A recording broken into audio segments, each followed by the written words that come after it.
ua tala mai le langi le mamalu o le tua. Ma ua whaalia i le mana manimo ngā ruenga ona a ao. I le alofa ma le anga le leo le tua. O ma whaiena tātou Sefulua'i i le nei tai ao lona Sapati. I lunga o pe au ma ngaru o le ea. Tātou te awe ai le viinga ma le whaamanu i lo tātou tua. E ala i lona a ao pui pui. O lona a ao la veai, ma lona a ao tektai. Sa ia teitaina mai ai lo tau soifua ma le tātou ola. A o tātou whai malanga mai i le nawa yaso ua tuanai.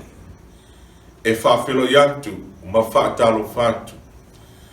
I lau auna le tua le teitai au ao le Ekalesia, le Faletua ma le nofualo.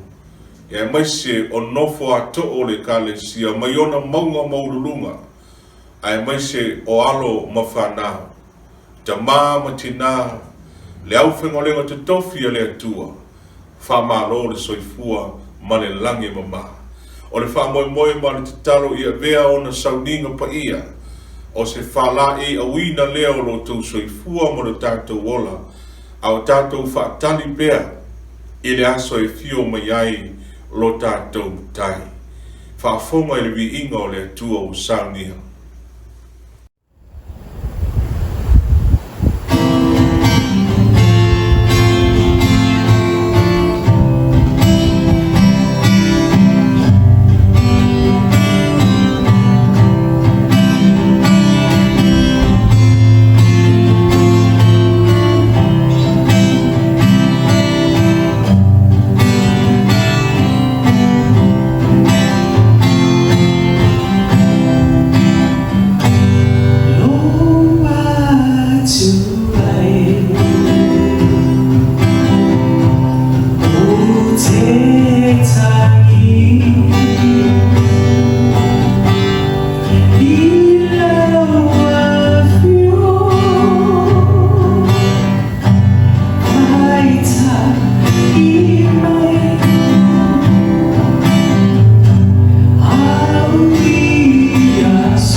Olau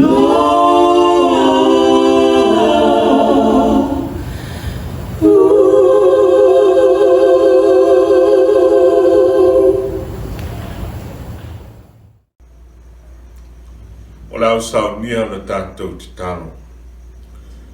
Lo mātou te mai o ile langi. Whaftai le tua lo olofa tu noa.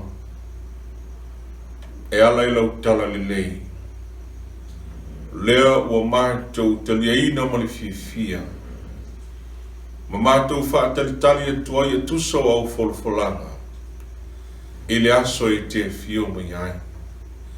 Au mātou nofo whaatali mo le nā aso mātango fie. O e tuina mai i lau whanau.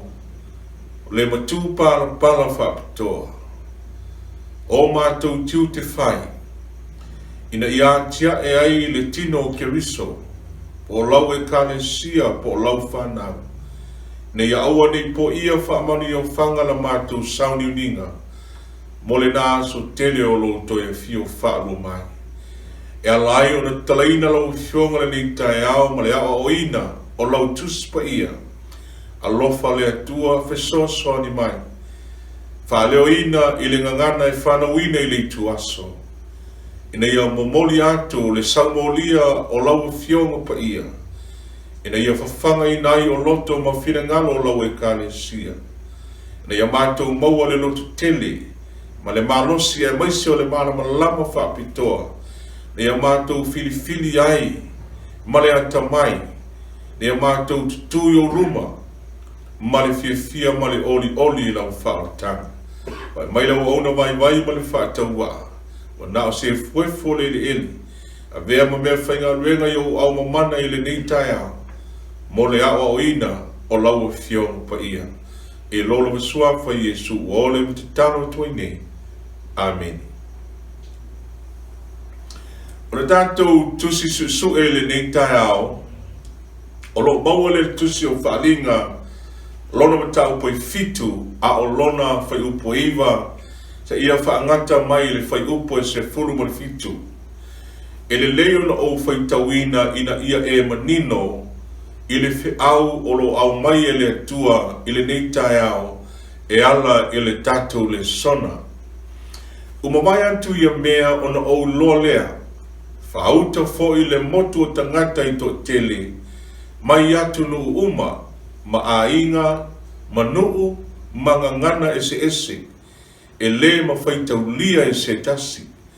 O lo tutu i la to i lumo le no fuali i ma lumo le tama i ma moe, o ofu i la to i ofu sisina, o iai fo i la upama i o la to lima, wa la to ala langa fo i ma le leo te tele, ua whaape atu, o iai le whaoletanga i lo tātou atua o le ti e le nofo Alii a toa ma le tamai ma moe.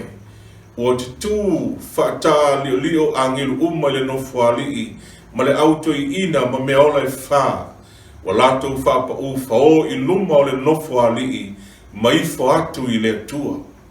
Ua whaape atu, amene, i e lo tātou atua le whaamanu, ma le vi inga, male poto, male faafetai, male mamalu, male mana, male malosi e whaavavau lava. Ameni. Whai mai ei leo o le tasi o le autoi ina, o whapea mai a te au. O i lātou ia e o ofu sisina, o ai e i lātou. Po whea fo ina lātou o mai ai.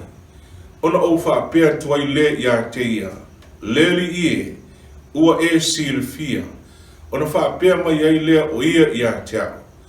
O i lātou ia o e o mai nai le puapua ngā tele, ua tā fo i o lātou ofu, ma ua whaasina sinaina o lātou ofu, i le toto o le tamai ma moe. O le mele wa lātou i luma ai o le nofo Alii o le atua, wa lātou au auna fo i a te ia i lona Malumalu i le ao ma le pō.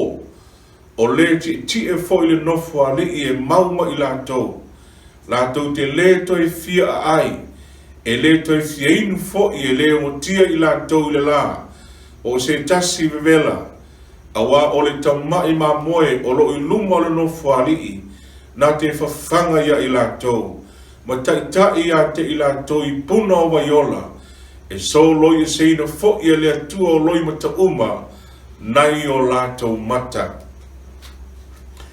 O le tusi o whaalinga, o tātou manino masile fia, o le te tusi whai u lea le atua, e ala mai lonalo Yesu Keriso, o lana whaalinga Faapitoa na whailo atu ya Ioane, i le motu o pātamo, ina ia tau mai ai mea o le atitupu i aso Alii, ma le whaataunuina o waloanga muli o le tusi paia, mo le toi mo li mau o le atua i le whanau o tangata. O tātou manino o whetalai le tusi paia i le neitai au, o lo tau tala i le taimi lumanai, the present future tense. O mea ia o le atitupu ai.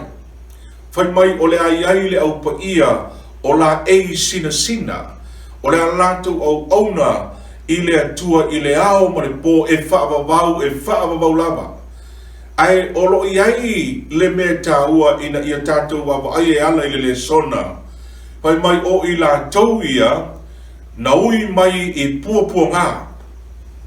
O nau whautuina lea o le tātou Lesona i le neitai ao, se vaenga o le whai upu lea whaalinga i fitus fulwha, o i la tau ia e o mai na i le puapua ngā tele, ua tāfo i o lātou ofu, ma ua whaasina ina o lātou ofu i le toto o le tamai mā moe. Pea tātou awa ai le context o le mau, o lo whaamatala mai ai o tangata o le a lātou la e ina ofu sisina ia. Ai whai mai ua whaamamaina e ala i le toto o le tamai mā moe.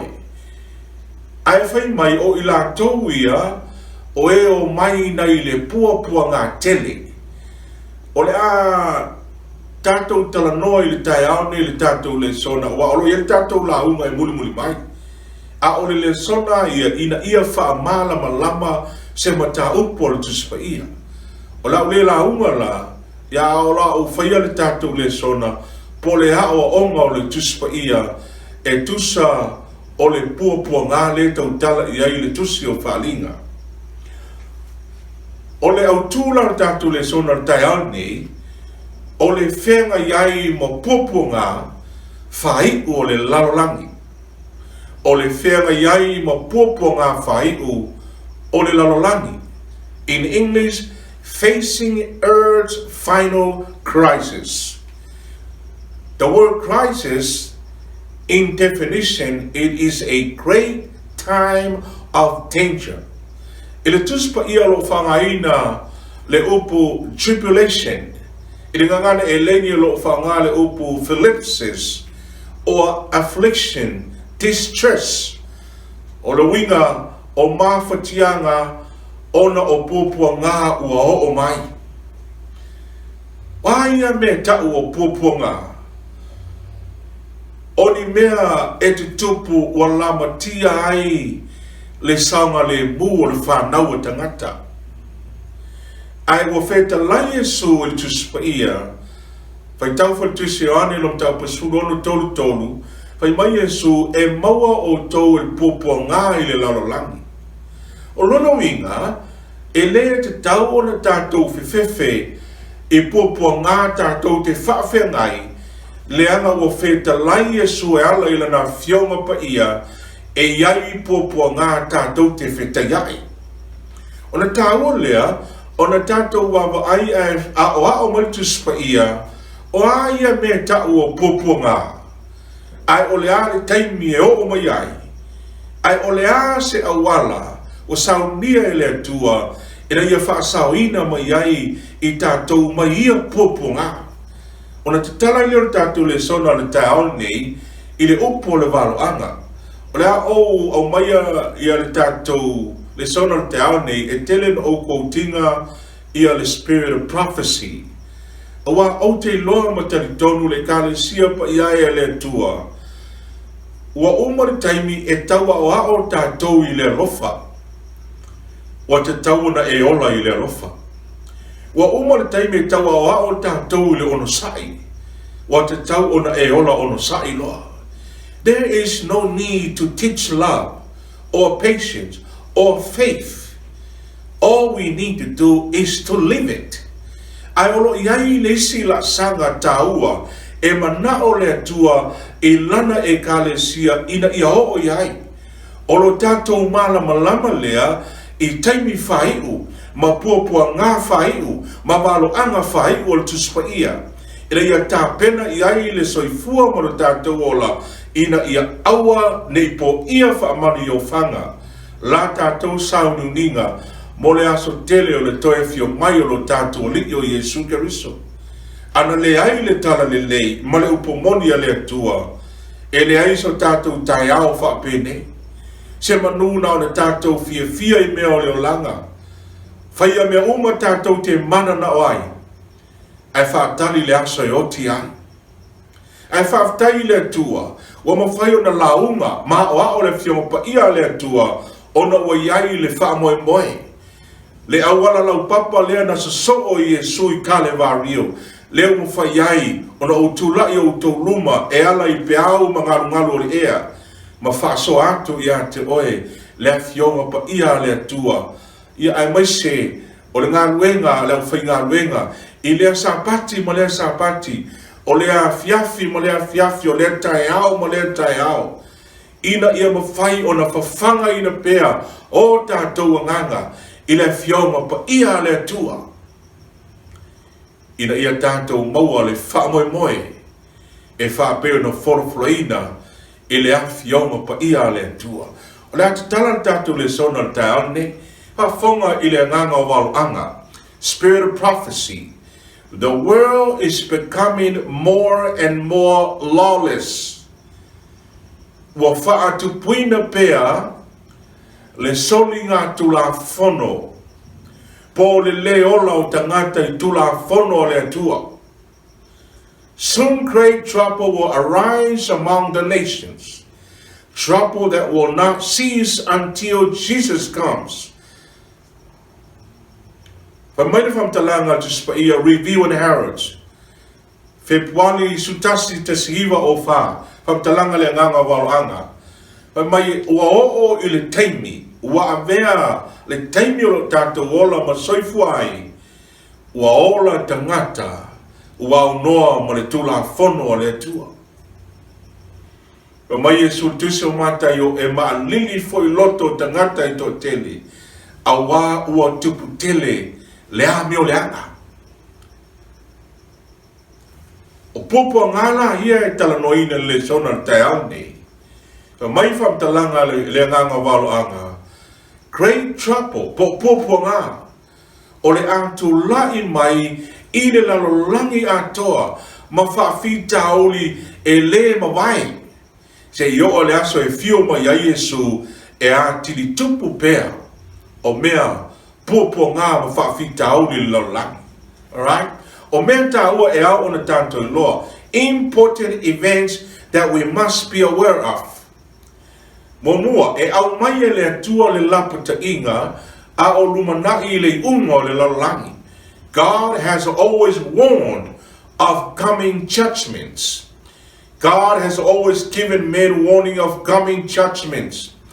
Those who had faith in his message for their time and who acted out their faith in obedience to his commandments escaped the judgment that fell upon the disobedient and unbelieving.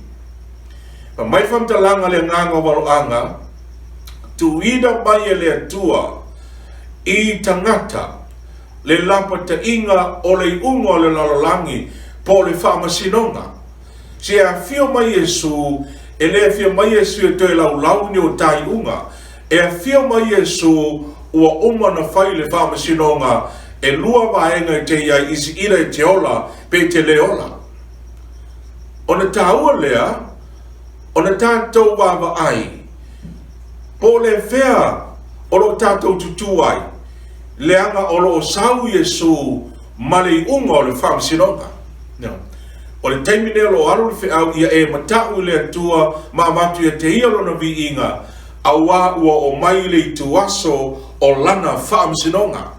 Lona winga o le taimile nei tātou te filifili ai. Ele ngata tātou te oe awere whi au le lalolangi wa le iloa i le amsala a o oe maha o le Ekalesia muli muli le atua wa ai po e ola ai whapena fo ia. Nei te o tātou mātele e awe i whafo ia ai siri musa tā ua ele ola ai. E tutusa le leia le unga le lalolangi ma lo tai unga pe a whai tātou te le whai al Finagalo le atua. The word came to Noah, came down and all thy house into the ark, for thee have I seen righteous before me. Noah obeyed and was saved. Mai whamtalanga ele na waita. Na usitai Noah ile atua, na whaolai nai o ia Maalona ainga. Sa iaile fi au na mai ia lota Maalona ainga. Sa usitai ai Noah. Sa tau whaianga Noah Maalona ainga, ai sa sani le angelu. Ma whaatanga ine watu ile no whanga e lata mai. Ma whaolai nai lota malana whana. Na mai whai le atua le whiau la wa apostolo. Ile taimi a o walo ia Yesu le whaatafunaina o le Malumalu Yerusalema ile ti ai fitu Sefulu. Na iai la tau na whalongo ai, na whaolaina i la tau. Mai le nā mea matautia na tupu na wa whaatafunaina le Malumalu Yerusalema. Whafonga. So now we are given warning of Christ's second coming and of the destruction to fall upon the earth. Those who heed the warning will be saved. The Desire of Ages, page 634, written in 1898. Whamatala mai yaisa yail fi au yo na po noa, ustai noa whaolaina. Taimiolota, ustai lota whaolaina. Aber fi au li taimiolo apostolo. Ustai utaia whaolaina. Aturu ne nisi sa le whaolaina. Ona o le whaatamala. Whape nāru tātou taimili nei, wa au maifo ia te tātou le whanaua le atua. Mane lalolangi atoa le toi fi au muli ina ia saunia i tātou, mao tātou ainga, i le toi a fio whalua mai o Yesu Keriso. O i lātou, lātou te taliaina le fi au, o le a whaolaina, i le aso e fio mai a Yesu. Lona lua, nau ia e loa le lei valoanga whai.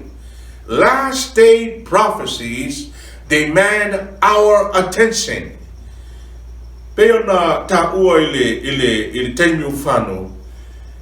Mana ia tele tātou a o le alofa, le on sai, wha maoni, loto tele, wha tuatua.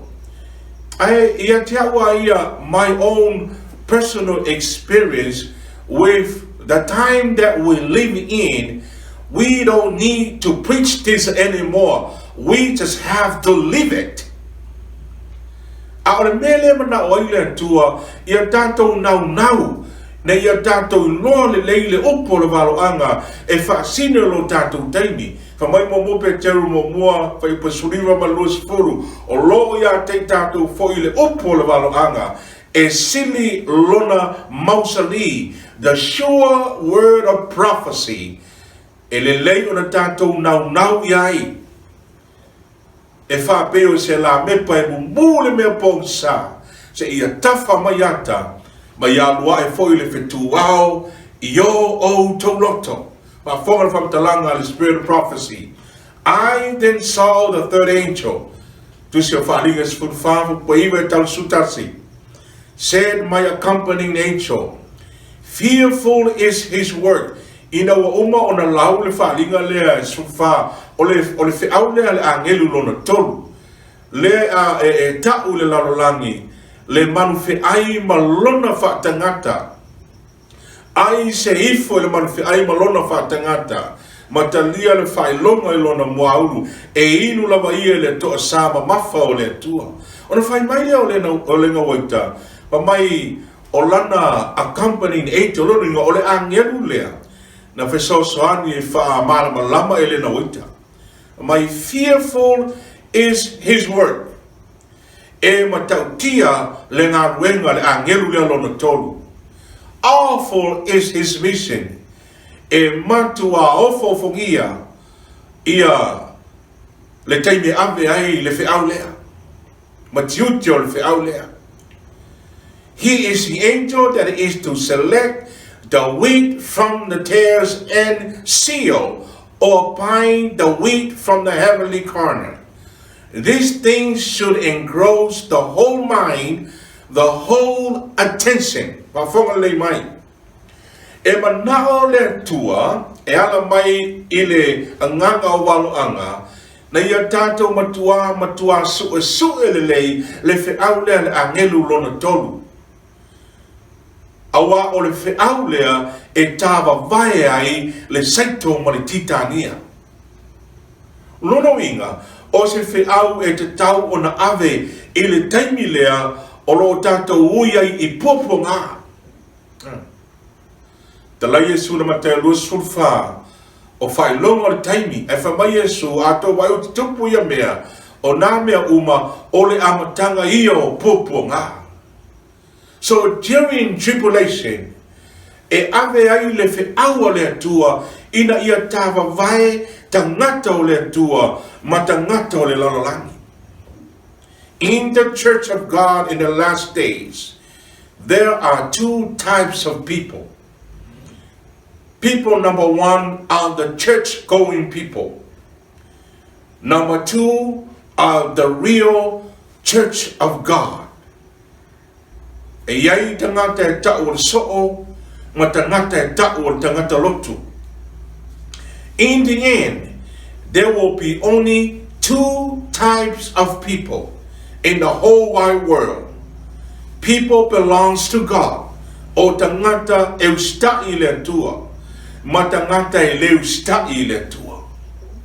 Wa mai leo le whiau muli le tua, ina ia matua tātou wha ma mawhaina, o lo tātou loa ma malamalama i whiau ia angelu e tolu, leanga o lo mawhai o na tāwa vai ai tangata moni o le tua. O lo alu le mātou polkalame Hawaii nei stete o Hawaii, o le polkalame whaautuina, o le manao mio le tula, or the need of the hour. Alu whiau ai, wala au mai tangata. O le ale mea ua a mai nei whiau whapene, whaamatalan man whiai malona whatangata, ma le tūlai mai o mea whapaupau. O na tūlau le manoi le siwai aso, e wala au mai ai. Ai halu ale whiau, wale tue wala au mai nisi. Ai sea, e iai lo talitonunga le Ekalesia le atua, a o na whaalolongo tangata, ma ave le whiau le atua i le awana e ave ai, e ma whai e le atua o na iei le while mu loto o tangata. Besides i tangata e le fia e whaalongo le whiau, but o lo tātou tiute lea. O le tātou tiute o le tau atu le lalalangi o le iloa, e le ngata e tau atu a ia tātou wolai. E muliai na tātou upu, e muliai se whiau e awatu, ai e manao le atua i lo soifua malo ola i a vea o se whiau. You become a message. Alright? Pa wau pele whamtalanga o le nganga waloanga. We shall have to stand before magistrates po tangata ia e pulea ma lo ma tunu ma whaia tula fono lau ele. Magistrates. We shall have to stand before magistrates to answer for our allegiance to the law of God. Tātou te tali, ie o lo lātou whaia tula fono le ma lo ma tula fono lau ele. Ina ia whalia lo tātou whaaloalo mawalunga i tula fono le tua, to make known the reasons of our faith, ia tauatu le lalolangi, le mafuanga o lo tātou whaatuatuanga. And the youth should understand these things. E te tau o na mana malama le lei, le au talavou ia mea. They should know the things that will come to pass before the closing up of the world's history. These things concern our eternal welfare, and teachers and students should give more attention to them. Testimonies for the Church, 128 and 129, written in 1900. Tauna vavaiso teimi te su ile nganga o waloanga, because e lua me ilo aile Ekalesia mulmuli le tua. Tausi polo inga Sefulua'i le tua mataofi le mau ya Yesu po o le nganga o waloanga. You must have to claim the last day people of God. Pamene fam talanga le nganga o waloanga. E te tau na tātou loa meia, ma le taimi e tāpunia ai le faitotoa i le lalolangi. O mea ia, o lo o mawhai o na whai ai le whai unga o tātou, pe tātou te maua le ona pele ai. O whai a onga, ma i la tau e olo a onga i le upo le waloanga, e te tau o na lātou matua tā pena pena le lei. Testimony for the Church. Volume, page 128 and 129. All right. O le ase me whai tātou whaia ina i tātou mauai le saunga le mu, vai ngalon tonu leo tātou Lesona. Whai tau tuisa Kolose lua lom tau pui fitu. Kolose lom tau pui lua pui fitu. Ia maua o tou, ma ia tina e ia te ia. Ma ia whatu mawina i le whatu tua, whapei o na o ina o tou. Rooted and built up in him and established in the faith, and you that as you have been taught. Si o whamatala mai ai le fiong pa ia le tua, a o tātou ui poponga, a o tātou whiangai o tātou mata, ma Faafitau ni ma poponga whai o le soifuanga, ia mawaa i tātou, ia atinae, mawaa. Lono inga, e whātusa o le ngangana le a mai la au. O le la au e malosi o na a. Po le a le angi o matangi, e le mawhaina lo fia aisia, langa o lai malosi o na a. Whape na le anta o tā ua le Ekalesia whiwhinia le tua. E mafua o na tātou tūmau te tono le upomoni. Le anga o lo tātou mawaa i a Yesu Keriso. E telo taimi, e tātou te ngārulue, su e whoi wa le toi lotu. Au na i le tofi, su e whoi wa toi whoi tua. E mafua, ona e tau le aini a. Ai o le inga lea le nei tai au le Sapati o le tua, au tātou anga i atu le whai unga le nei tau sanga. Ia tātou mawaa, i le tala le leia le tua. Te e le aiso fia, is e mafoina e tu mau. I to tono le upumonia le tua, ona ua mausa li la o lua mafutanga ma Yesu Keriso. Ma whangate fia ia ue o te tu mau. Pe suilo utofi, po le ari tūlanga o te iai, ai o te lea ese ma le tua. Ai sea, le anga o te manao ia mawaa i le upumonia le tua. Fia nisi o tātou nana e sui awa i le toi whiwhi au, pe te le toi tai Matagaluega, pe te le toi tai, so e atua le toi lotu, e mafua na malosi, ona o le tofi. E a e mawaa i le tala le lei, i le ai se me tasi o le olanga nei, na te whaawaiwaia oe aisea, le anga o lai te mawaa i a Yesu male upomoni. Le ngata e mawaa ai ati nae, atiae. E mafua ona tātou le maua le oli le upomoni, ona la tātou te sauwhawhai tolo. Kene nisi o le Ekalesia le atua, o la sauwhai lunga o tofi.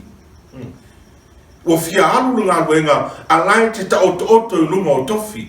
Te whaatantani e whai uma e nisi ngā luenga, a lai te ta whao oe. O le taha ua hia, o lo i loa le mea lo e tu ai. E le ngata e mawaa atiae. O le atiae o le ata o le action. Ati. Atiae. Ngalue.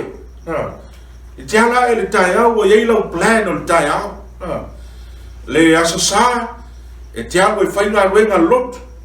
Ia, pea whai o te whainga ruenga lotu. A whai e le ai, set your plan. Tau le tua lau plan o le naso.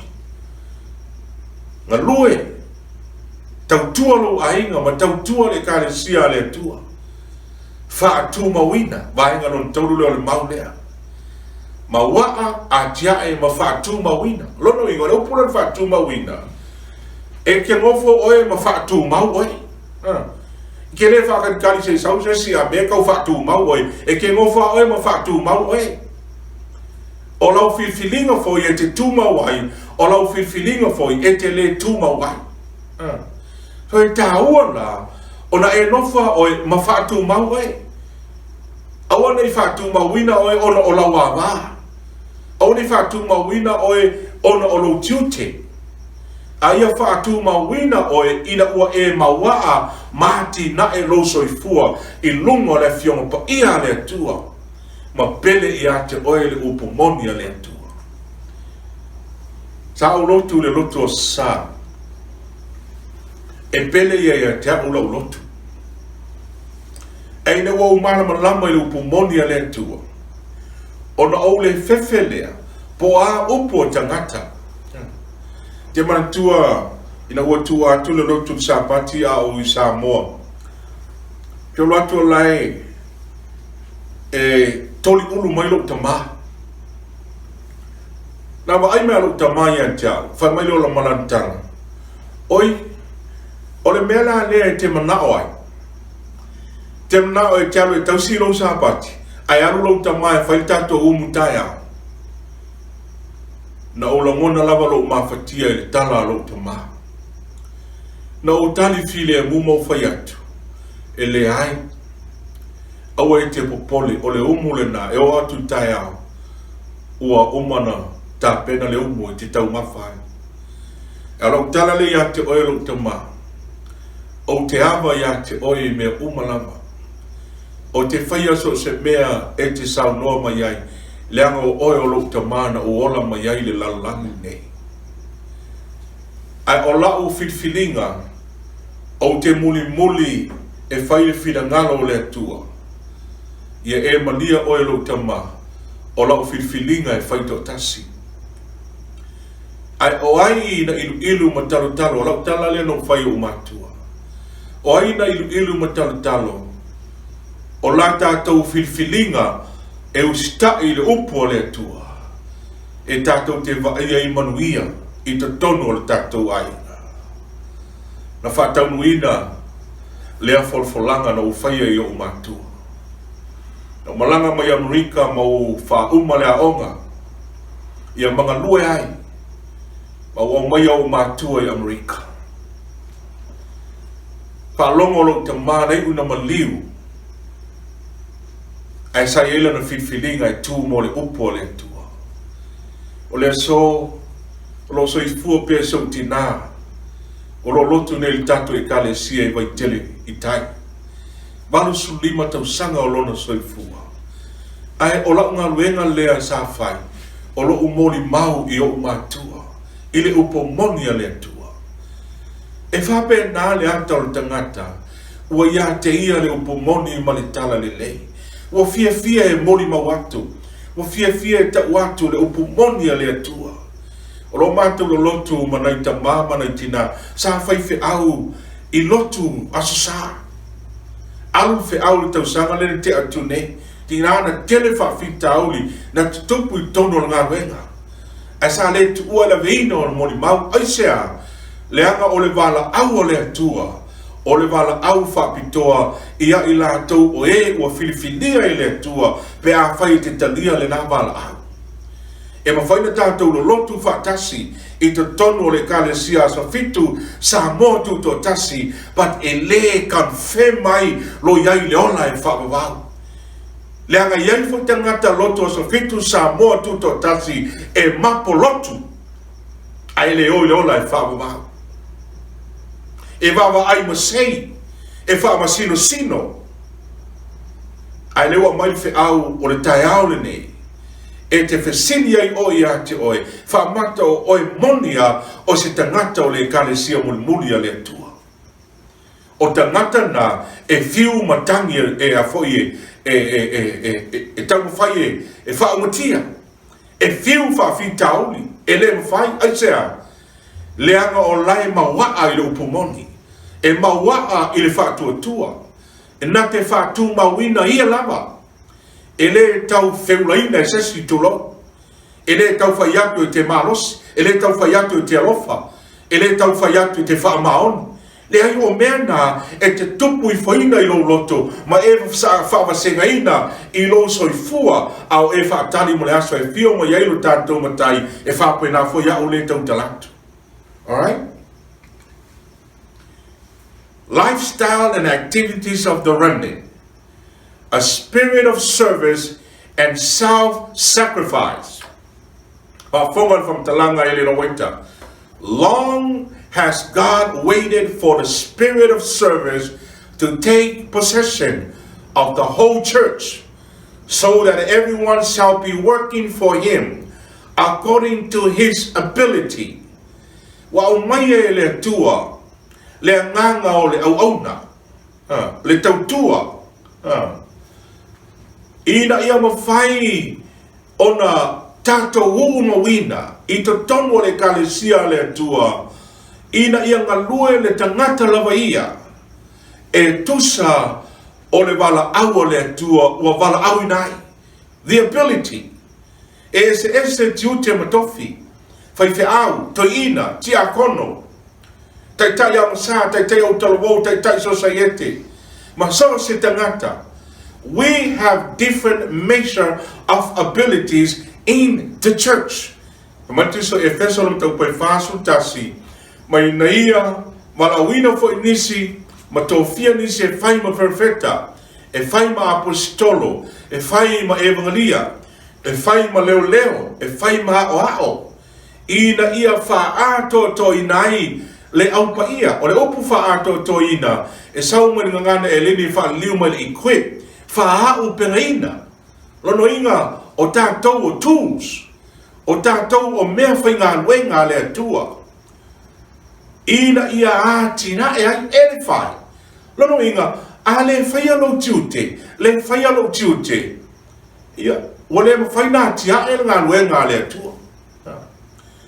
Ai whai mai e le no waita, le nganga o waloanga, o tuina mai e le atua ia te tātou, le nganga po le mafau tātou te au auna tuai I le upumonia le atua le ngata le veina o le whiau a o lau tautua I to tono lau ainga to tono lau Ekalesia mali atu nuu le nai te au auna iai mai whaktalanga le whonga whetalai I le whono au Samoa o tātou ia e whaipule e tā ua tele, o nā wao mua o e ia e loa Faafeiloaiga. Na e saule te tono le nu, tautua le nu. Sau te tono le Ekalesia, tautua le Ekalesia. O na whai e saua I lea I upu whai o le malo Samoa, e te saufoi e lamalo o na sai, e lamalo tō wha. A le a whapewhea na e sau e lote upu o le malo, e o loa inga le whaina e whaia. E o le nuu e te sola ai. Ai a le Ekalesia whai atu me whaia le lotu. Ai te whai excuse mai ai. E masani no whamatala le mātou ngā luenga. Si o le Ekalesia le atua, e whausia I ainga te tasi. O le ainga la lea le ainga wa. Ma le ainga o seve, ma le ainga o tui. A le leo na o whaia lo ainga. Le lei seve malona ainga, le lei tui malona ainga. Oka o se Ekalesia, manaia le Ekalesia. Ai a whai e sau tui, e le wha maoni tui, e kai kasi anga sau tui Sapati. So e ai o lai ula tui lona ainga. Oso mai seve, e le whai Sefulua'i seve. Alu atu foi mau ia lou le wha maoni, kalo whai le Ekalesia le atua, o le Ekalesia malepi, tulo. Ai sea, e mua ona test tātou pe whaamata wa ia te tātou le nganga o le au-auna. O le tautua atu, o le au-auna atu. Na mai Roma, Paula tusa Roma sfulua whamai, o le nei ia o tau tuina atu, o tau tino i le atua. O le taulanga ola, e pa ia mamani. A vea oe ma taulanga ola. O le taulanga e au-auna atu le whamai le nganga o waloanga. The spirit of service. In the fulfillment of the gospel commission, the whole world will soon be warned. Le whātau nuina, o le aveina o le tala lelei, o le aso o ai le lalolangi, ma amatu le lapa te inga, ina ia whaasao ina le lalolangi ang sala. And the Lord Jesus will return to this earth with power and great glory. Si ali mai, i le whautalanga le nganga waloanga, o lai whaatali Yesu ia tātou, po le ala teime umaina awele fe au. O na fio mai leo Yesu i lona mana malona mamalu tele, ma awi na e lana whanau, i le langi ma le ola e wha. O le tasi le waenga tāua, o le tatu Lesona tāua nei, from the Ministry of Healing, page 147, written in 1905. Christ commits to his followers an individual work.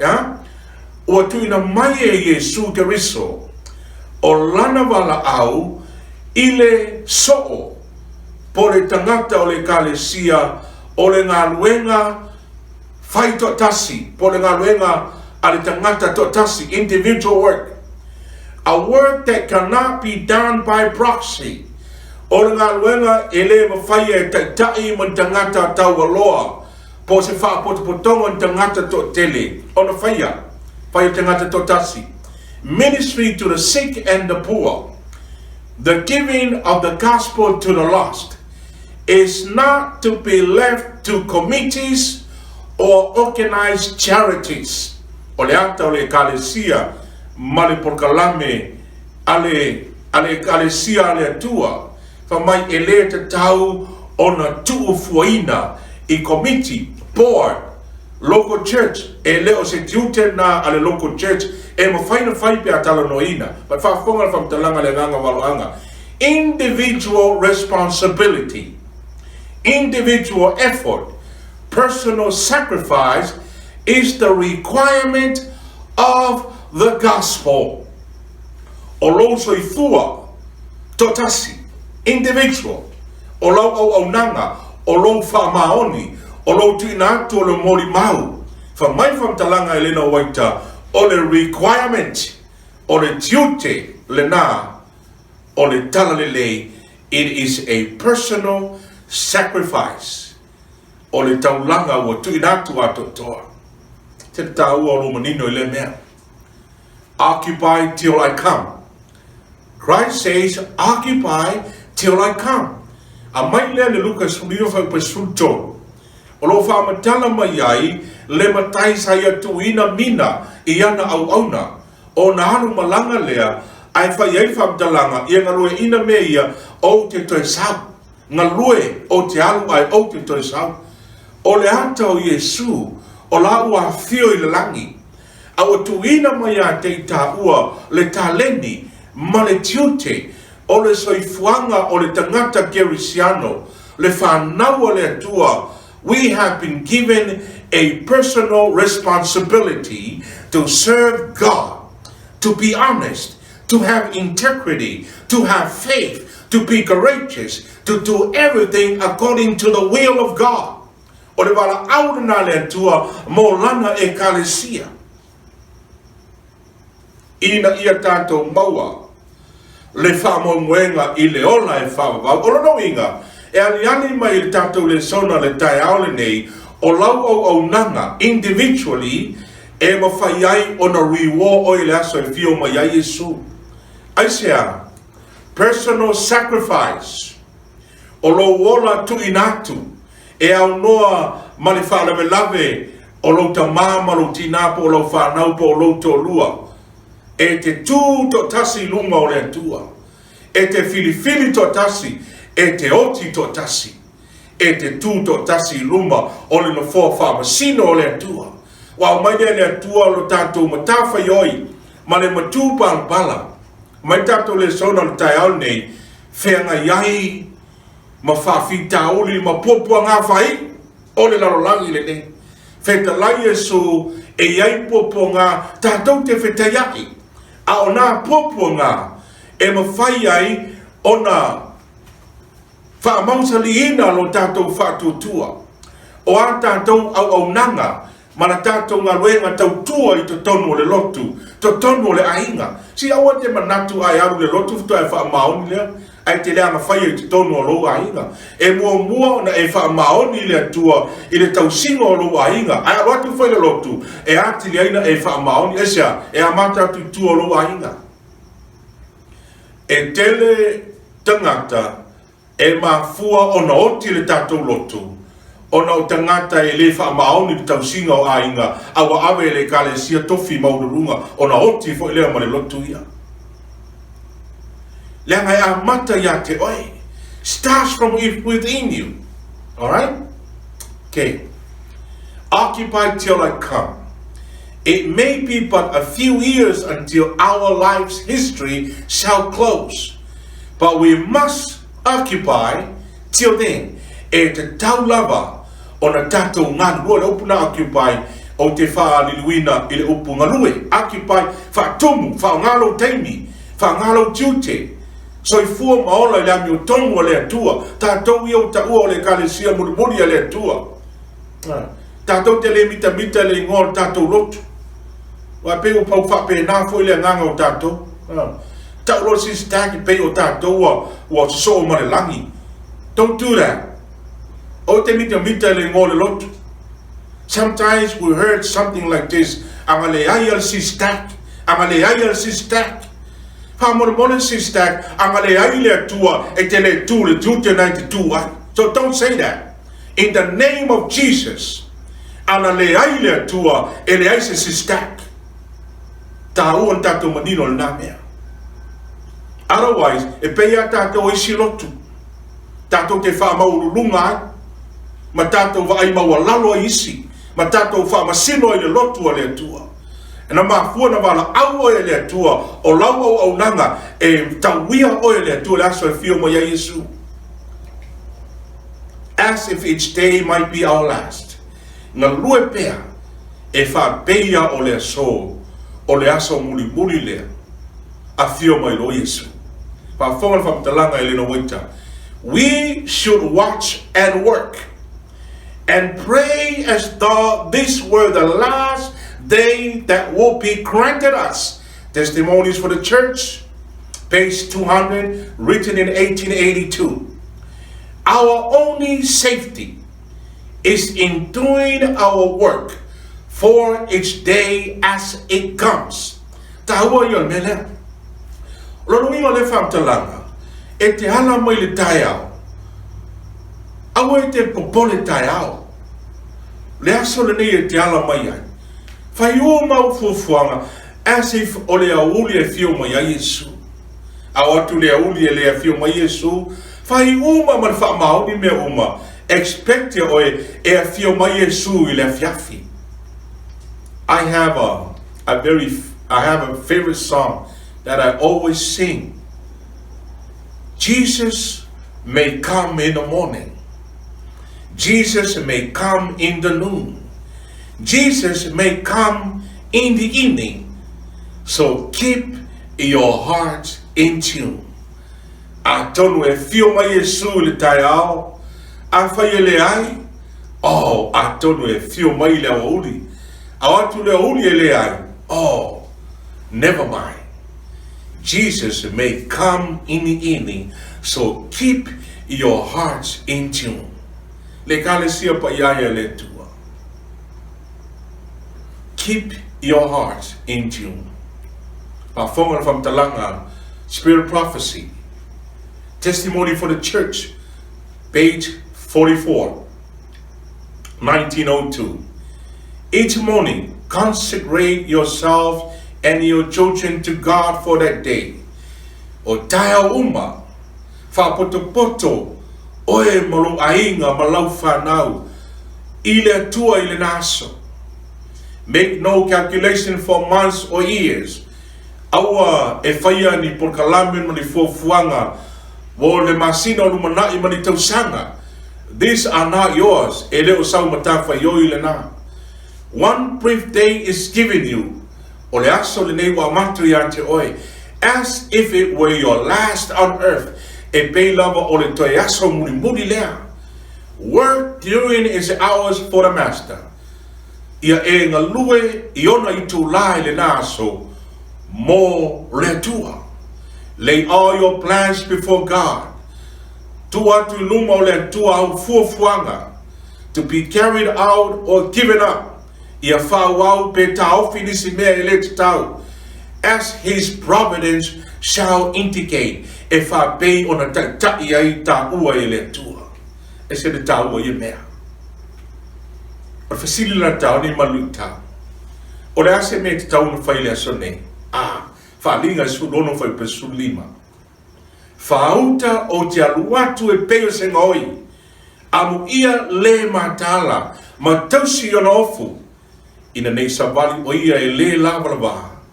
Nei latu ilo atu fo ilo na maa. As you study prophecy and the book of Revelation, e te toi maua le whaupunga lea I le whalinga e tonu whai upe sulima o le whiauna le tasi wa mai e le atua I a lao te kaia le Ekalesia muli muli a le atua I lunga o le paneta le nei. Mai ia e virivitai, mai ia e salamo ina nei loa lou le lava lava. Le Ekalesia le atua le taiao nei Sapati o le atua. Wa manino le tātou Lesona e iai popo ngā tātou te whetaiai. O aia popo ngā. O popo ngā e whaatanga I le atua. Ina ma whaina wha mausani nai la tātou au nanga I le atua. Ma ia mausani le whaatua tua. Mātiae. Ma whaatu mawina e ala I lo tātou whaatua tua. Ma nao leo le atua le tai au nei. O tātou anga I atu whai unga le tau sanga. Po where meo e ngā lue ai. Ai manao le atua, you as an individual, whailau ngā wenga na balawina I oe le atua. Awe le whiau o le atua. Mori mau mo le upumonia le atua. E le ai se ngā wenga sili o na manongi le lei. I le whaafofonga le atua. E peo le whiau o le tui nātu le whiau o le whaatanga I le laulangi. Whama Yesu I o tu atu e whai no malava maso. Mai o tau papati suatu I a te ila tau le suafa le tamā, le alo ma le anganga Paia, ma ia o tau wawa watu. I mea uma o whai atua I a te o tau. E le ai se Ekalesia, e sili o na manu I ai le atua, o lana Ekalesia na ia whaatauina I lona toto, le Ekalesia le whai mai tuse I saia lusu rono whai puelua, I nātou mai e o tau o pui pui. Ina ia ufale mai ai le nuu ami o tonu. O ai le nuu ami o tonu lea. O e tausia le mea moni. Wa umatatu le sona le tai au le nei. Ana whamoe moe mana te talo SISDAC worldwide. Ia aua e te whaatamala. I le ama noa wa mai e le tua I a te oe. Ma tahala. Awa tātou te le loa le aso mali tu aso. Whai mai le au tua le tale sona le nei tai au. Whaafea ngai ma puapua ngā whai o le lalolangi. Facing the final crisis of Earth history. O whaamania le tuspaia. Alo o mai e le toi wala au muri a le atua. E nei a tātou whaia le ngā luenga le atua. Ma le whaamaoni. E le aso e fio mai a Yesu. E le wala wina a whaiwhea. E le wala wina a taitai. E le wala wina tofi, pe ta mā pe tina. E tasi ala ta whalanginga le tai au le nā. Le Ekalesia pa iaia le tua. Le au auna le ie ma le whaamaoni. I nā unu whale maia I le fia o loa le I. O le tatalo I le tua le nei tai au. A lofa luna nganga pa ia ma whalau te leina. Le nei le sona e au au mai a te tātou lana Ekalesia. Le nuu whiriwhilia o le tua. o mamana upo le tunu ia sanga yane ai o le tai fa loto teleina ma fa mausa leina ma ia mauaa i le whaatuatua saunia i tātou mō ngā luenga le lei umalama ia tātou te tūma le loto tele e tali Faafitau li ma popo ngā lolanga nei au tuatu o lo iai le manuia i whaapapau whaamnia le atua e le tātou ngā luenga wao whaaftaimalo lo tau te talo o lo manuia mātou uma i Hawaii i le alofa maleanga le lei o le atua e ui na tātou te leo Sefulua'i le tino nei a iai lo tanunga ma le tele po fea o lo iai le whanau o le atua a whai tātou te le toi Sefulua'i le tino nei i le olanga nei wa saunia i le atua le langi ma le ola i whaapapau tātou te mafuta ai whaamria le atua le nei tai au Sapati o le atua o le a tātou te talo lo mātou ta mai o i le nani wa e tuina mai a te i mātou lau whanau po lau Ekalesia Wosi fea ngainga malau fio e ala i lau tala lele. Le tiute e le ngata o la mātou whailoato o la upumoni. Ai a mātou ola ma Sefulua'i i le matango fie ma le mamā o lau tala lele. O mātou whalonga o e wheta lai e le ngata o lau Tusi a le nganga o waloanga. Sa e whailoa i lau au auna tina ia e lena waita. Ina ia mātou maua le malama o le teimi o mātou iai. Ina ia sanga wha mausa li ina pēa o mātou loto e lau pumoni ma lau tala lelei e whapeona e walawina ma whiwhiri ai mātou. Whamia le atua le tai au Sauniga o lo Sapati. Whamia iau o auna o e o lo taita ia le ngā ruenga mai maua te tele o alo mwhanau ta māmatina mai se lau o whangorenga te tofi o e o lo whaafale le malu i le Ekalesia ma le Ekalesia o na o le tau suina o le upumoni a lau fio. Le atua whaamole mole o lau te talo. I le nei tai au, whaamangalo lo nu. Tai tai saunga le mūri soifua ma le olo o lau whana. Ina ia mātou sauwha ngā i le langi ma le ola e whaamawau. E whaapeuna e wholofolo mai a te mātou. Ia vi ia lo suafa e whaamawau. E whaamawau lawa. Amen.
Nā vivi atu ia i ova, a wā le leo ia, e whāwawau lona alofa.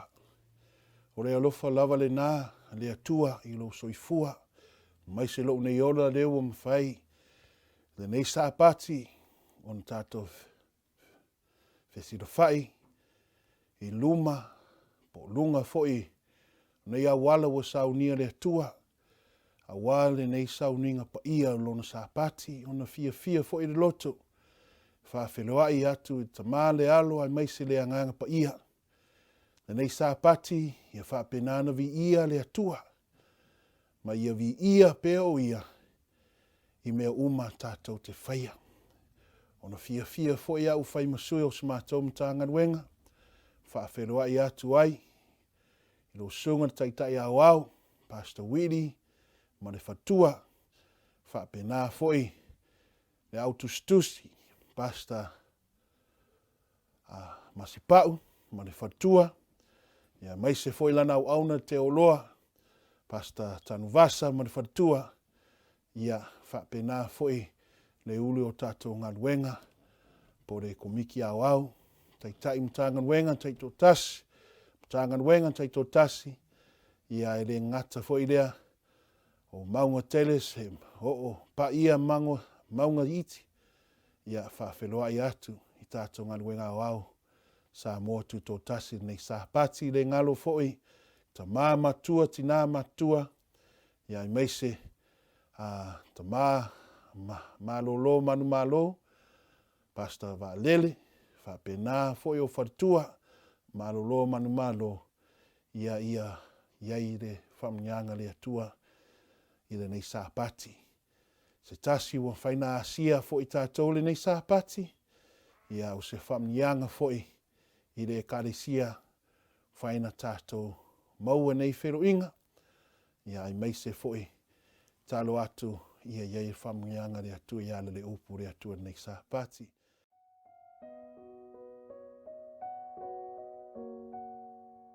O le taimi Faapitoa foi nei, Taulaga ma Sefulua'i. Tio lai ti a kono. Pe whaoa le tangata mea le toa. A o tau whaoa o mea. A o tau whai mai. Ni a ea mea o mātou whaoa. O tau whaoa mea Sefulua'i ia o tau mea uma. Ai, a o tau mea. A toa ma Taulaga. O mātua whaafanoina o tau, o le nuu malawa, a wau o tau whaoa mea.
Tātou tūlai, o le tau aoina mai o tātou Sefulua'i Taulaga.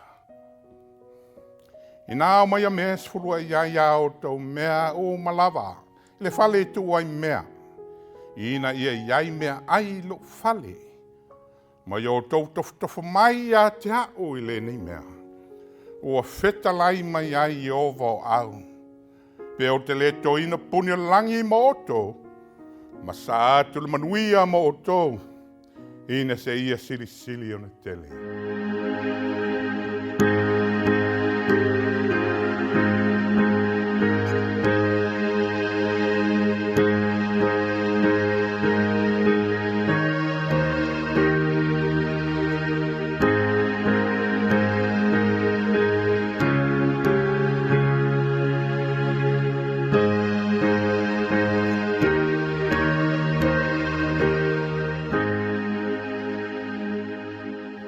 Wao mo le tātou talo, whaapiaina o Sefulua'i Taulaga.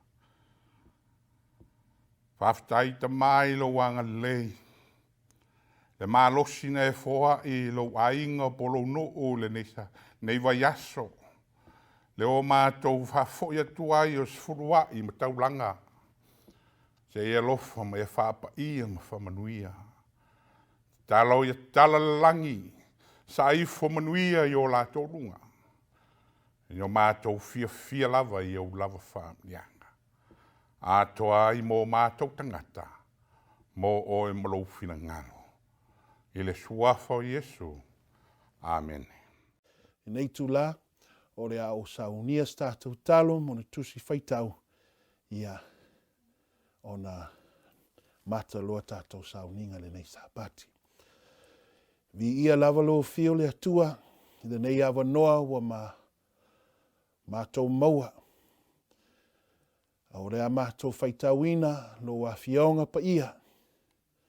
Lofa, ia whaapenana whaatasi mai roa nganga Paia.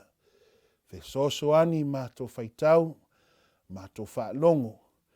Ia whaapenana vi ia lo fio. Ma ia sauni ai mātou loto mare upo nei Sapati. Ia vi ia lava o ele atua. Amen. O tusi faitau, mau ai tātou fe au. Po se manatu nei Sapati lo mau le tusi o kenese. Kenese 50 au re whaiupu lua. Kenese 50 au re whaiupu lua. Se o i le 2 i tūlau ono malua i ro tusi Paia Samoa. Whamai le upu re atua sa nofo fo i Iosefa i Aikopito. O ia atoa ma le inga lona tamā. O le ola o Iosefa wa se lau ma le Sefulu o tausanga. Sa iloa i Iosefa le whanau i Efraima. Wa o i le tupulanga i tolu.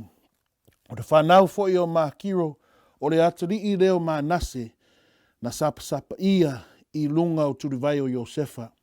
O na whai atu leo Iosefa i ono uso, o au nei o le au oti. A o le atua, e asi mai lava o ia i ati o tou. Ma ave ina e o tou ai le nuu nei o le nuu na tau tou ai Abrahamu ma Isaako a tou ma Iakopo. O na whai atu ai leo Iosefa, ia tau tou mai na whanaunga Israelu o whape atu. E asi mai lava le atua i ate o tou. Tau te awai foi o iwi, ai le mea nei.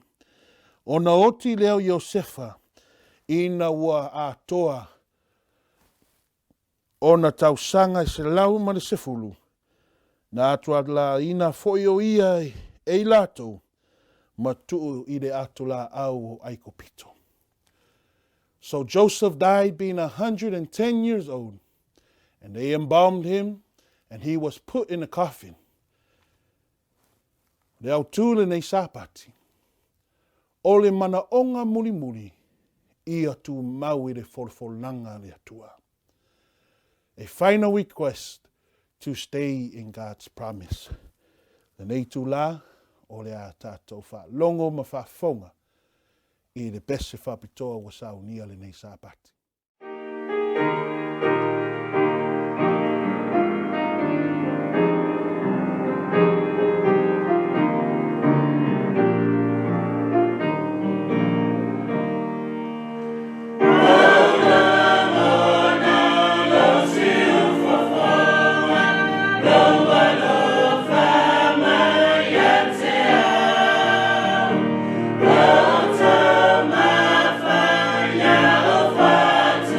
Faitau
And Joseph took an oath of the children of Israel, saying, God will surely visit you, and ye shall carry up my bones from hence. So Joseph died being 110 years old, and they embalmed him, and he was put in a coffin in Egypt. A final request to stay in God's promise. Saunia tātou talo. Vi ia lavalo fio le atua le nei tūlalo Sapati. O te talo atu, o walau atu lo fio le atua nei tūla. Whaatasi mai lo fio. A whaafonga lo nuu le whiau le nei Sapati. Whaamunimore ngalue lo anganga Paia. Ma whesosoani foi. I loto ma Finagalo lo Ekalesia. Ina ia tupu mātou whaatua ia te oi. Saunia ai mātou mo le nā aso te awhio mai. Whesosoani mai. I lo mea whainganuenga whaatau waa ma le vai vai. Whapena ana o mori atu le whiau. Wa e Finagalo ia i ronu. Ina ia vi ia i lo fio. Whamanuia mai le atua. Ono lo swafa pere Yesu Faafeitai. Amen. O le mana onga muni muri. Ia tu mau i le forfolanga a le atua. E ai mana onga ese eso tangata nei soifuanga. O mana onga le lei. Ina ia le lei le lumanai. Ina ia maua singaruenga le lei. Ia e nofo i tangata le lei. Ia le lei lo wa aonga i whanau. Ina ia e tu mau fo i le atua. E ai mana onga le lei. E ai mana onga ina ia manui ai le lumanai o stangata. Se Ekalesia po senu. Peitai. Po le ale le lei o mana onga. Ia tātou SISDAC. E ai le teime le angai. Ona wa avea le mana onga. Ma wa wha mua le mana onga. I lo ule e ona le manuia. Lono winga. Po le ale le lei o se plan. Po se wha moi. Po se tau sanga po le a. A whai wa wha mua le nāmea i lo le atua. Ona avea lo le nāmea. Ma se sasi tātou au nanga i le atua. Aisea. Because o le manuia. Ina ia manuia le lumanai. Ina ia le lei o ngā luenga. Ina ia nofo. Ma manuia lo whanau polo o ainga. Le lei a onga whanau. E manuia tātou. Ono le atua. Silia le fast food tau sanga. O savali foi le fast food tasa tau sanga tātou Ekalesia SISDAC. E leo se manuia o se tangata po se poto tātou no. Po se malosi se mtanganuenga po se Ekalesia no. Ai ona o le atua. Lewa manuia i tātou nganuenga. E se lau se fulu tau sanga o Iosefa. Ai whaila na mana onga lea i le whanau o Israel po le nua le atua. Se lau se fulu tau sanga o Iosefa. E le ingalo ia Iosefa le folfolanga le atua. 110 years. And he still remember God's promise. He still remember God's word. And with his last words, his farewell, na taro sanga ai ia, a asiasi atu le atua ia te oto. Ma ave ina, ave ese o tau mai no nei, aiko pito. Ave fo i mau iwi. Aisia. Na sida fia le lei e Iosefa. Le tā ua of God's promise to stay in the promise of the Lord. Ioe. Na tele puapua ngā, tele mea na fui a Iosefa. Sa whaingata na lui ai o ia. Aure nei sapati, o le avea le soifua Iosefa, e whai ma wha ma losi mo tātou fo i SISDAC. Tolu a fesili, o le ale forfolanga, po le tautonga le atua. Lua, wha pewhea o na maua. Tolu, ai se a e tā uai i a Iosefa. Wha fonga i le upu le atua, salamo silau ma le lima, o le la o Faitau, o le lunga le screen, le Faaperetania, a le la faungala, lo tus Paia le nei Sapati, ina ia tato malama uma, i le feau le atua le nei Sapati, salamo silau ma le lima, a o le fai upu lea, fitu se o i le Sefulu ma le lima. O ia lava i ova, lo tātou tua. Oi le lalolangi uma lava ana whamsinonga. E manatua e ia e whavavau o lana whiangainga, o re upu na polowai mai i tupulanga e afi. O re whiangainga sa o sia ma aper amo, ma lana tautonga ia isa ako, wa ia wha mawina fo ia ia Iakopo e whai matu la fono. O le whiangainga e whavavau ma Israelu. Whafonga mai le lei i le upurea le tua. Namana, o le whaisalamo le atavita. Wa mai, wa sum up e tavita ma whamanatu i le nuu le tua. Le promise o le atua, i le nuu le atua. Le na amata ya aper amu. Fa mai le upu le atua, o le whiangainga na o sia ma aper amu. Ma lana tautonga ya Isaako. Wa ia wha mawina fo ia Iakopo. O le whiangainga e whavavau ma Israelu. Sida, fa mai, o le whiangainga lea, it's an everlasting government. I tupulanga yafi. Na mata mai amo fa solo lalo Israelu. O the promise le tua. Le na manatua e Iosefa. Le promise na le tua. Mana o sa mai toi fa manatu tato SISDAC. Ina ia ne i tato fa vai. Mangalo ai le promise o le tua. Le promise le atua, ia te oe mao le nei Sapati. E le nga o la tau ia na soifua, anamua, a o tātou i le nei teimi. Kale tia tolu whaipu luas fulmare onu whafonga. For ye are all children of God, by faith in Christ Jesus. For as many of you as have been baptized into Christ, have put on Christ. There is neither Jew nor Greek, there is neither bond nor free. There is neither male nor female. For ye are all one in Christ Jesus. And if ye be in Christ, then ye are Abraham's seed, and heirs according to the promise. Amen. Lona winga, a whaiwa ia te o Yesu Keriso, whawhena maua Yesu Keriso, a lena tātou paptiso i uma tātou. Talia le upomoni o le atua. Ona ofu lo tātou ia i sukeris whamairoa. E le iutaia, pore no ese. No Jew nor Greek.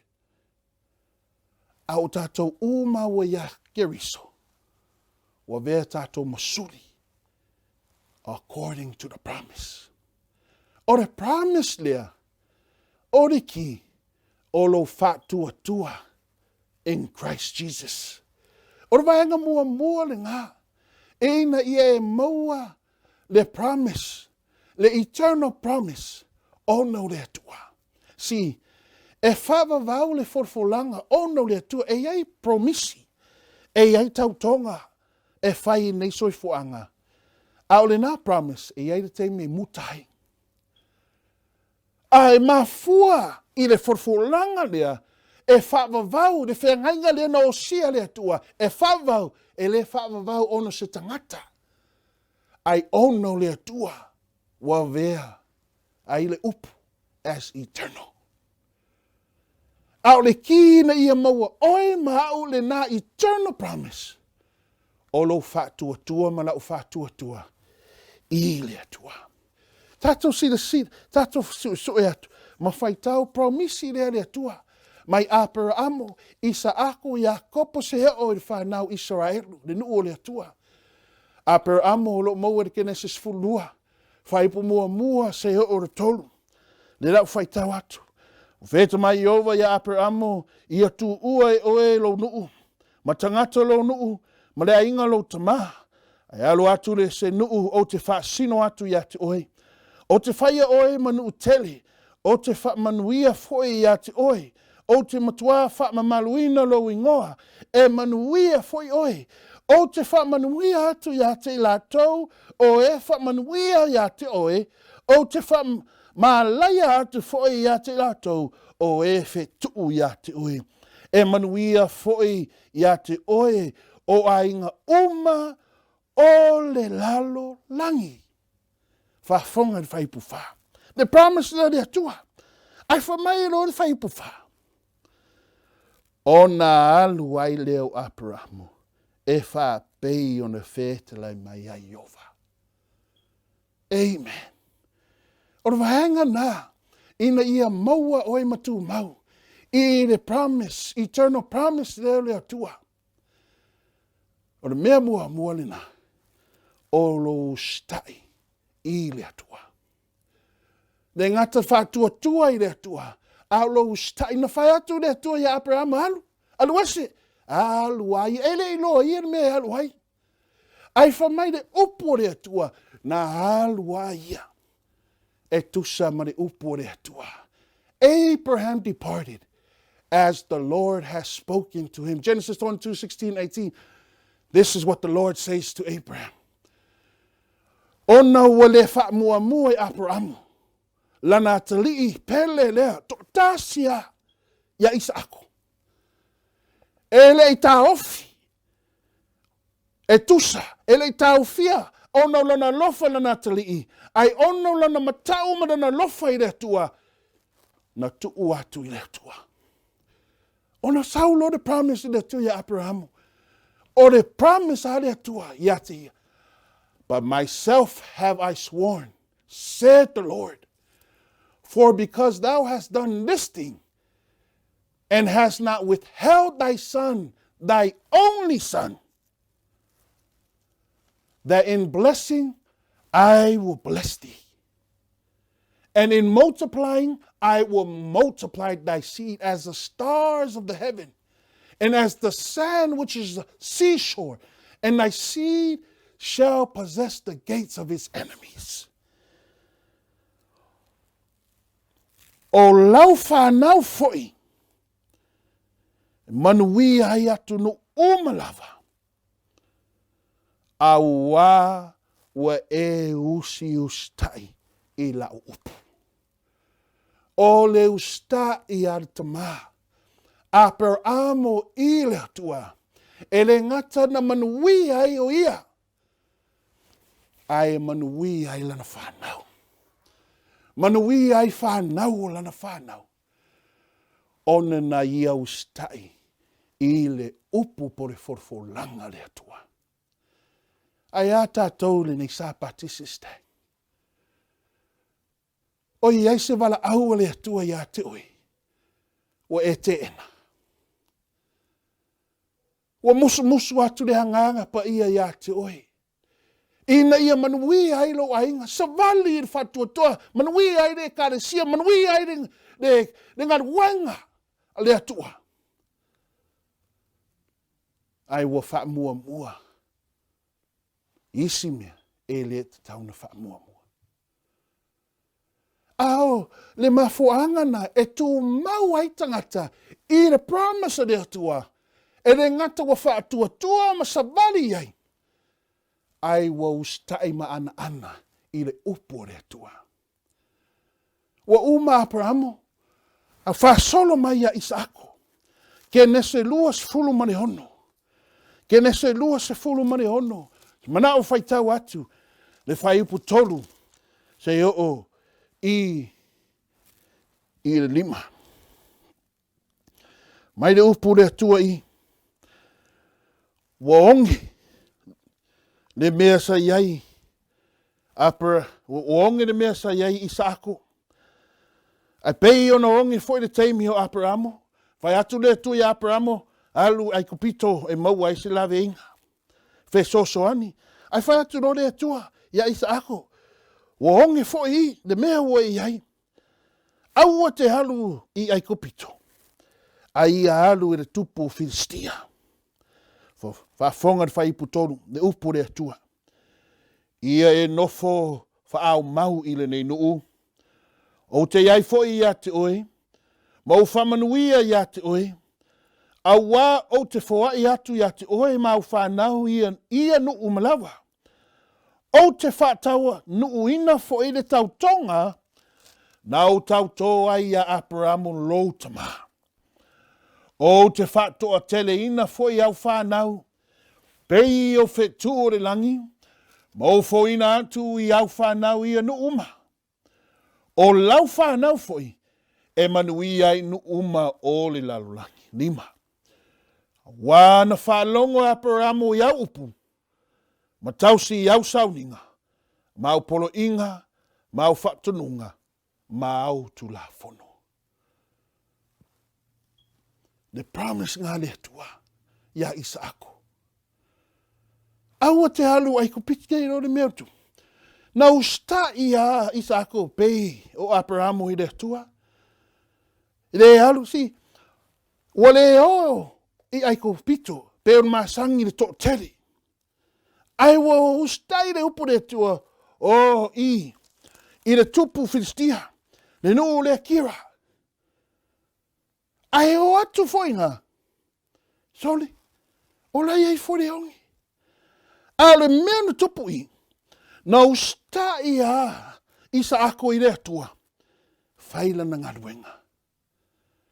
Faila na ngaluenga. Lulu le saito. Whamanuia lo le atua ia te ia.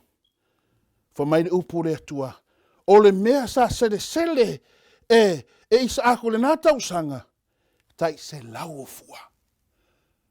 E onge o manu ai manuia Isako aisia ona le upu le atua. E ronme, wa mata na mui le nu Filistia kira ya Isako. Whamai le upu le wa to tele ha. To tele ha lafu. O ma moyo me o ma ya Isako. It grew, expanded. And people in that town started hating on him. Wa mata na whai a meo le hanga tangata ia te ia. O vai eli ia sa iai te meo Abrahamo. Wa nofo vai kapung. Ai latua to ina Isako. Toi fai. Manuia ia. Manuia lana ahinga. Se ora te meo waturi ese. Ai whafonga. I le upo le atua. Na toi feta lai ale atua ia. Whai upu luas fulu wha. I kene se luas fulu mane ono. Ona whaali mai ai leo Iova ia te ia i lea lava pōwa whapia mai. O au o leo tua Abrahamo lo tama aua e te fefe. Awa o te ia te oi. O te whamanuia fo ia te oi. Ma whato te reina lau whanau. Ona o lau au auna o Abrahamo. Amen. Hau te fefe fua tangata ia. Waloto leanga. Ia te oe. A meo leanga. Ia te oe.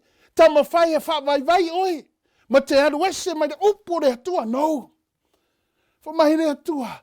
O te a te oe. Isako. Hau te fefe. Waenga leo tolu. E whātasi ale atua ia te oi ona lana promise. A ore vaenga oi mau SISDAC. Se pipii i le atua. Stay with God.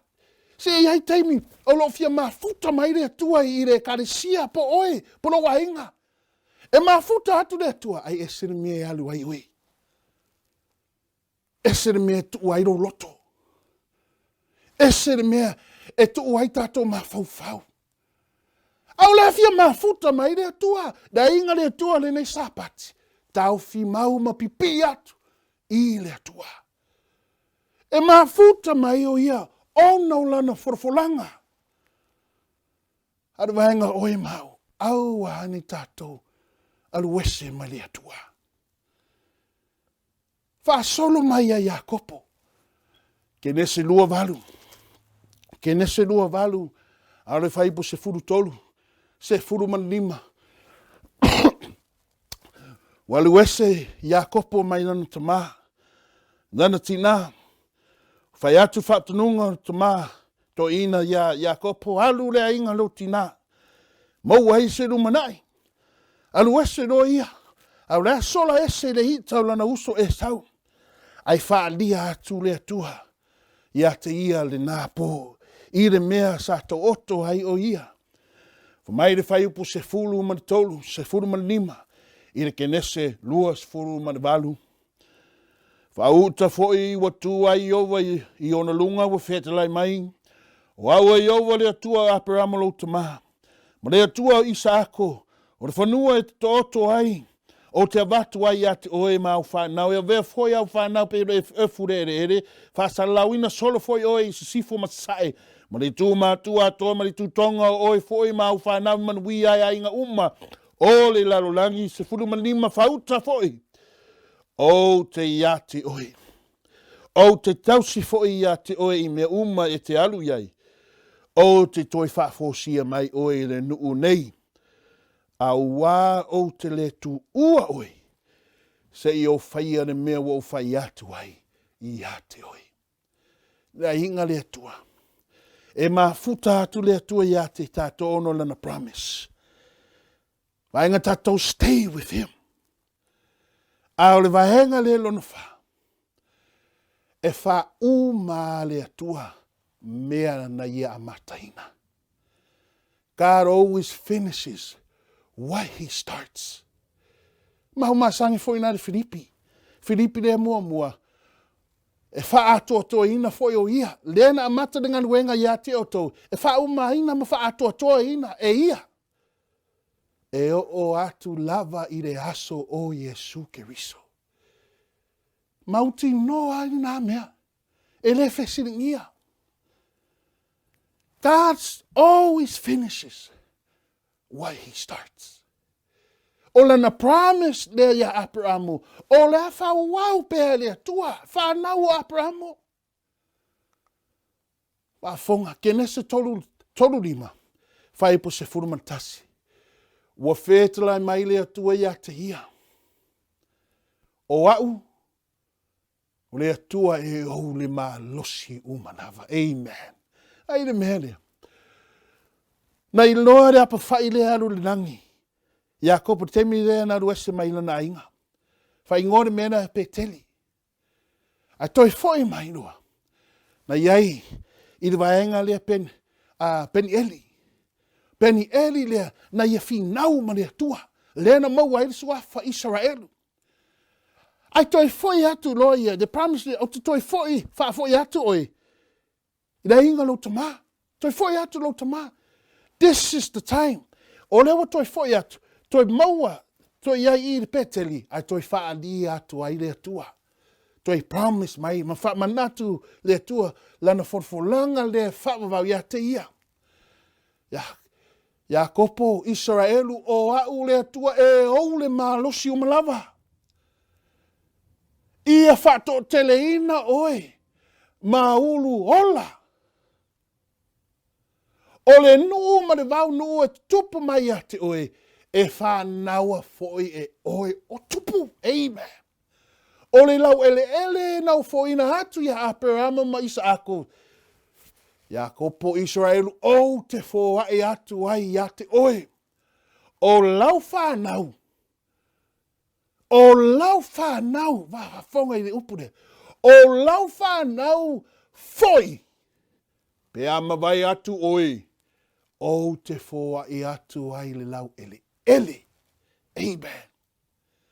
O le hari wingan from taranga le are atua. Si. I told this too. Ama vai ma umalo teimi Israelu po Jakopo. Ai. E leo umalo teimi. Umalo malos. We malolo. Ai uma foi malau promise. No. Ama vai oe. Fa solo atu lo whanau. Say amen. O le promise ngā le atua. Le ainga le atua. Le mana onga mo muli ngā Iosefa. Na whai le nu Israelu. Ina ia tu mau ai o ia. I le promise le atua. Na sida fia Iosefa. E whawa vau le forfolanga o le atua. Mea mua mole na. Ki whaatua tua ia Yesu. Ustai le atua. Whaatasi atu le atua. A ia pipi atu o ia te ia. Ma le mea muri. E wha umaina e le atua, mea na amataina e ia. Uma loa, Jakopo, wha solo i lana whanau, Israelu, pore nua le atua, o i e sau a Iosefa. O i e Iosefa, o lo maua ai le vaenga lona lua tato fe au, pore vaenga muri lea. O i a Iosefa, ia e mauti noa ma manatua, lo tofi moni. Be certain and remember your true inheritance. Lare mele, lare vaenga lea. Ona o Iosefa lea ke nese tolu iwa. Lena anga leanga atu ai. Ona uso ia te ia. Faitau atu. Ai whamaini tuspa ia. Wo atu loa ia patufalu. I ai kopito. Ai whamaini upure tua whaipurua. Sai ai Iova ia Iosefa. Ole tangata manuia lava ia. Manuia Iosefa, ona lontama. Ona nan grandpa. Ona lana ainga, no. E manuia Iosefa, ona le atua e ona le forfolanga. Lua tasi. Ai Faitau fo ina. Fo mai le upure atua. We ui lawa na pepelo le Faletua pat falo ia loka lo ia ai fa mai le upu le fai pulu tasi sa ia Iosefa Iova ea wa ia alofa ia te ia lua tolu a wasa ia Iova o mea foi sa na faia Iosefa lea wa fa manuia lea e Iova. Amen.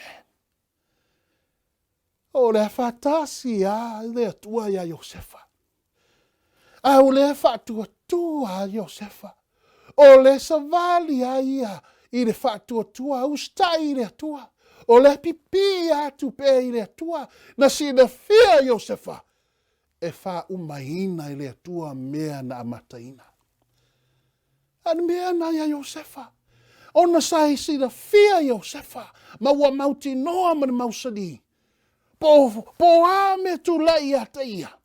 Po re are mea foi, e ui ai kupito. Se, o le e mana tua pe ia lana tofi moni. Fast forward o luma. O whaere miti o wharau lea tatou i loa o tau si da fia. Ai maua loa i le avanoa. Whamatala i le miti. Whamaine upu lea Iosefa ke nese whātasi Sefulua'i onu. E leo au. A o lea tua. Whamatala atu le miti sa o le lei. Manuia, fia, le tupu ai kupito wharau. Whamaine o le upu wharau. Tolu walu. Pe tātou maua eas. Pe tātou te maua eas e tas. E tusa ma le nei tangata. O lewa iai le anganga o le atua. Amen. Wai loa fo e wharau. E le ai masisi nei nuu manuia nuu malo se pito. E tosa ma Iosefa. Wa iloa e forau.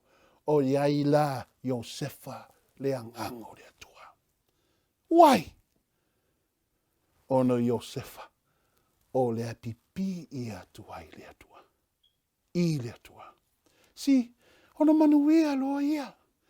E le manuia. Ono se malosi po se poto Iosefa no. E manuia Iosefa. Vaenga mua vaenga londua. Ono lo iai le atua. O lo iai le atua le mafuanga na i manuia i se mea. E iai fo i teimi. E whaatanga fo i le atua. O le iai i le atua.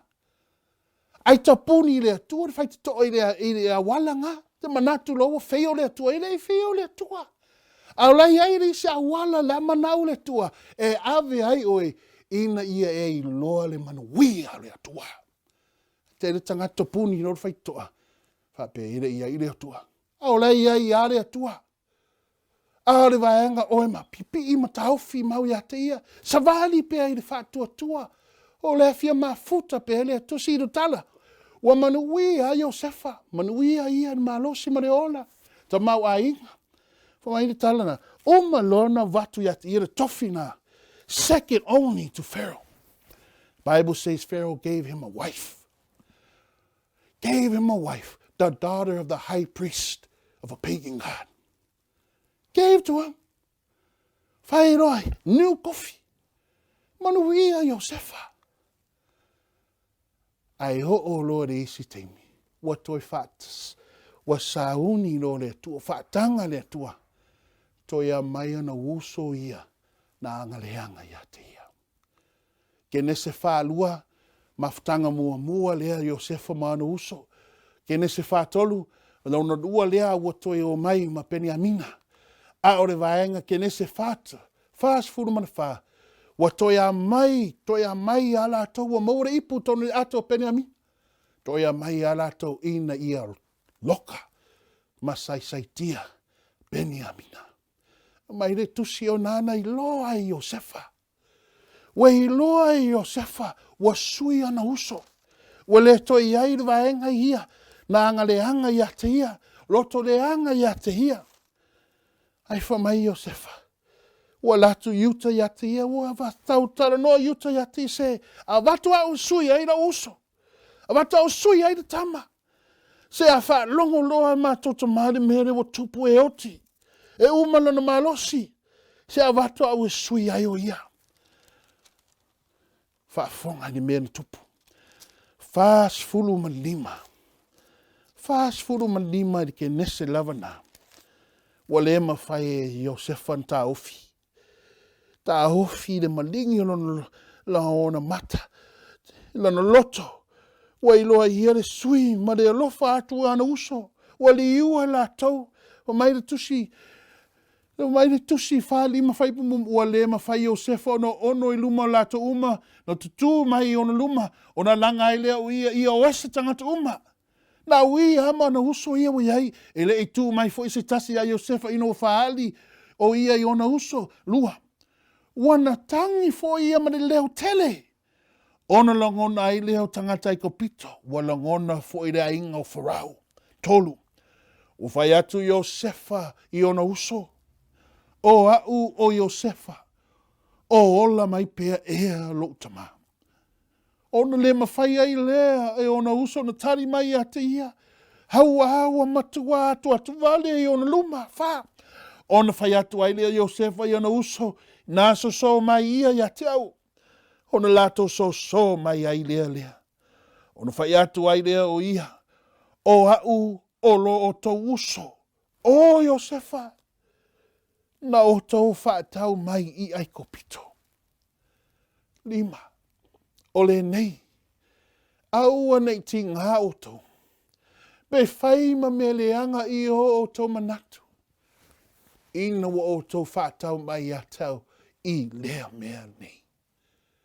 Aua na awina mai a ue lea tua. E mua ia te o tau. E whai ma whaola. O i, o tau mai a te oe mao. Pei o Iosefa, SISDAC. e tā ua lo sida fia le dei. Lo vala wina le atua, mai le atua. Know your calling. Yes, na ti ngāre loto, whainga tāle mea no ui ai o sefa. Polonga, loka se, ala mamala na loto. Angaleanga, mafua mai o na uso. Au na iloa o sefa. Tā ua na whaangalo ai mea o tuanai. Au nei tinga se tasi. Na iloa Iosefa, God set me first to be a savior. Tā ua ona e sila fia le leilo wala uina SISDAC. Because I ele sila fia le leilo. E iai fo e teimi te whaavai Faafeiloaiga. Ona e alu wese mai le folfolanga le atua. Pastor, holo iai ale atua ia mato, iai le atua so se mea. E sau. Au le tonga fiti le meanga. O le excuse. O le atua. E iai i le mea loo iai le mea moni. Ke ne se whalua o teimi leo toi mafuta i o se whafonga. Se fulu fitu tausanga. He was sold into Egypt. 30 years old. Avatu Farao. Tofi maulunga ya te ia. 39 years old. First time there to fesa nga ima no huso. Fast fulu tasi tausanga about le kwa koi mo le mafuta manantama. 17 years. 17 years. O le tomititi. I would Tootoomaa wa last uma na mea. Ona le loto leanga lona uso ya te ia. Ai sa whaavai Iosefa? No. Na ia whaamaoni a le atua.